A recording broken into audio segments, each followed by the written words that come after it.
அவர் வசனம் எழுதியும் ஜெயிச்சாருங்க. ரொம்ப பேருக்கு தெரியாது. நாடோடி மன்னன் வசனம் அவரும் ரவீந்திரனுங்கிற ஒருத்தர் தானே. எம்ஜிஆர் அவர்கள் பின்னாடி சொன்னார், முதலமைச்சர் ஆவதற்கான சாசனமே அந்த படம் தான் அப்படின்னார். அதில் பார்ப்பீங்கள்ல, அதில் போட்டு பாருங்கள் எடுத்து. எல்லாமே ஏழைகளை நோக்கி செல்லுகிறது. குடிசைகள் என்ன செய்யப்படும் அப்படின்னு வீரப்பா கேட்பார். தேவையில்லாத காரணத்தால் கொளுத்தப்படும் அப்படிம்பார் எம்ஜிஆர். அப்போ பார்த்தீங்கன்னா அவ்வளோ பெரிய கைதட்டு வரும். அதெல்லாம் எழுதுனது யார்? கண்ணதாசன். நாம் ஏழையும் பணக்காரனும் ஒன்றாக முடியுமா? ஒரு கேள்வி கேட்டு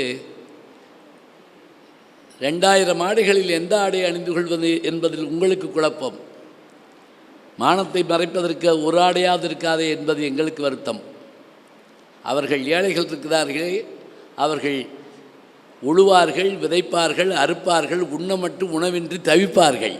இதெல்லாம் எம்ஜிஆருக்காக எழுதின சின்ன சின்ன வசனமாக எழுதணும். நீண்ட வசனங்கள் எழுதக்கூடாது எம்ஜிஆருக்கு.